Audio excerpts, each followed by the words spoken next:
Hello বন্ধুরা, welcome to my channel নমিতার রান্নাঘর। আজ জামাই ষষ্ঠী।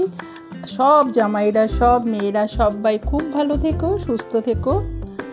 আমি অনেক দিন পর আজকে আবার ভিডিও দিচ্ছি। খুব অসুস্থ ছিলাম, এখন একটু ভালো আছি। আমি আজকে যে রেসিপিটা তোমাদের সঙ্গে শেয়ার করছি সেটা হচ্ছে আম সন্দেশ।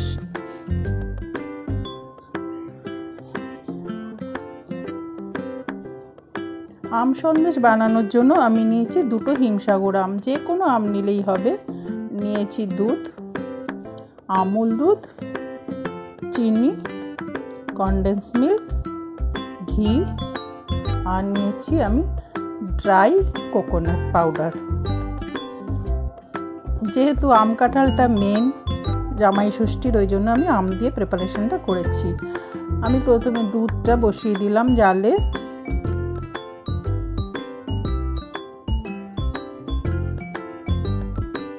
আমি 1 প্যাকেট দুধ ইউজ করেছি, মানে 500 ml। দুধটা যখন ভালো মতো গরম হয়ে গেছে, ওর মধ্যে আমি দিয়েছি এই বাটির মাপে 1 বাটি চিনি। অ্যাকচুয়ালি আমি সবই বাটির মাপটাতে করেছি। এবার ভালো করে আমি এটাকে জাল হতে দেবো, একদম ক্ষীর টাইপ হতে দেবো। দেখো প্রায় ক্ষীর টাইপ হয়ে গেছে। এবারে আমি ওই আম দুটোকে ছোট ছোট পিস করে কেটে নিলাম, নিয়ে মিক্সিং গ্রাইন্ডারে আমি ওটাকে পেস্ট করে নিচ্ছি।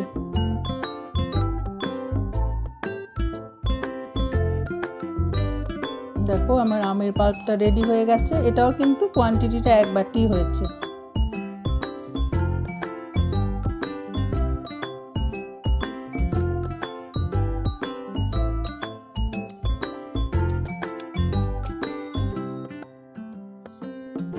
এবারে আমি যে 1 বাটি মাপের ড্রাই কোকোনাট পাউডার সেটা আমি দিয়ে দিলাম।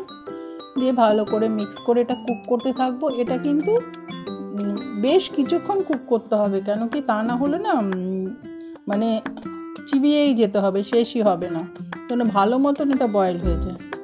এর মধ্যে দিচ্ছি আমি কনডেন্স মিল্ক। আমি কনডেন্স মিল্কটা কম দিলাম এই কারণে, কেন কি আমি আমুল দুধও ইউজ করছি। আমি এখানে 4 চামচের মতন, 4 টেবিল স্পুনের মতন কনডেন্স মিল্ক ইউজ করেছি।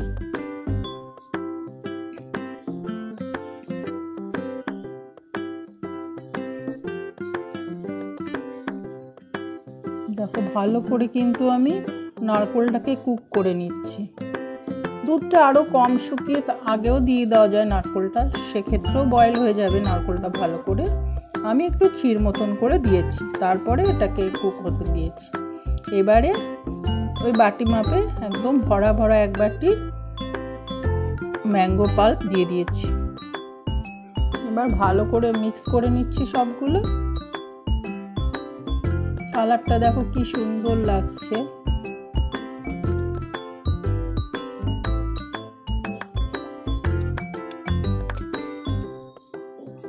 এখন কিন্তু খুব খেয়াল রাখতে হবে, কন্টিনিউয়াসলি আঁচটা কমিয়ে কন্টিনিউয়াসলি নাড়তে থাকতে হবে, কেন কি তা না হলে কিন্তু তলা দিয়ে ধরে যেতে পারে।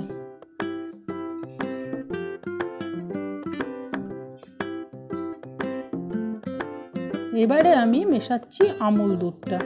এটা আমি অল্প অল্প করে দিয়ে মেশাচ্ছি, আমি পুরোটাই ইউজ করেছি, অল্প অল্প করে দিয়ে মেশাচ্ছি। তা না হলে একবারে যদি আমি দিই তাহলে কিন্তু ওটা দলা পেকে থাকতে পারে। এরকম করে অল্প করে দিয়ে বারবার করে মিশিয়ে নিচ্ছি।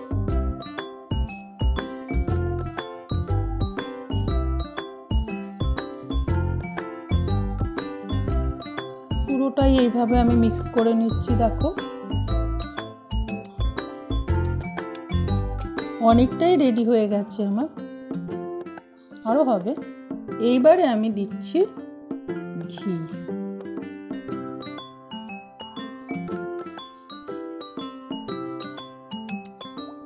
এবারে একদম খুব খেয়াল করতে হবে, কেন এখন পুরো একটা আঠালো ভাব চলে এসেছে, চট করে ধরে যেতে পারে।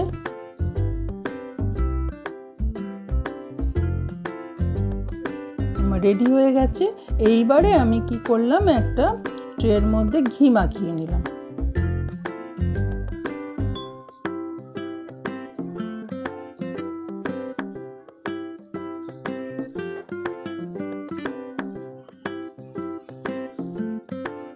এবারে আমি মিক্সচারটাকে এর মধ্যে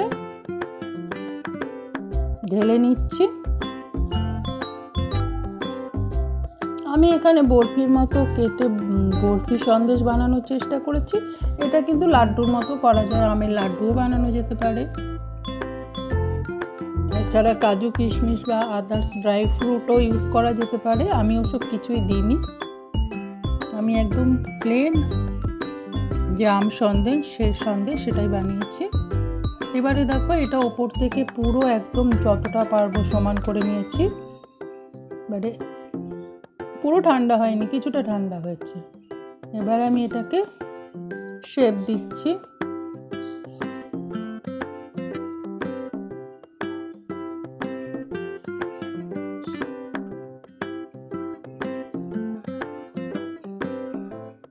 ওর ওপরে আমি একটু ছড়িয়ে দিলাম ড্রাই কোকোনাট পাউডার।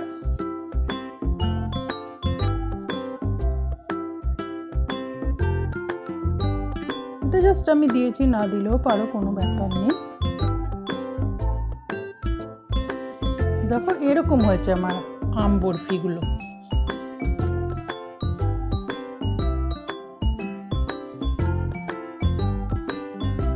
খেতে কিন্তু খুবই ভালো হয়েছিল বন্ধুরা। এবার এটাকে আমি কিন্তু ফ্রিজে রেখে দিয়েছিলাম।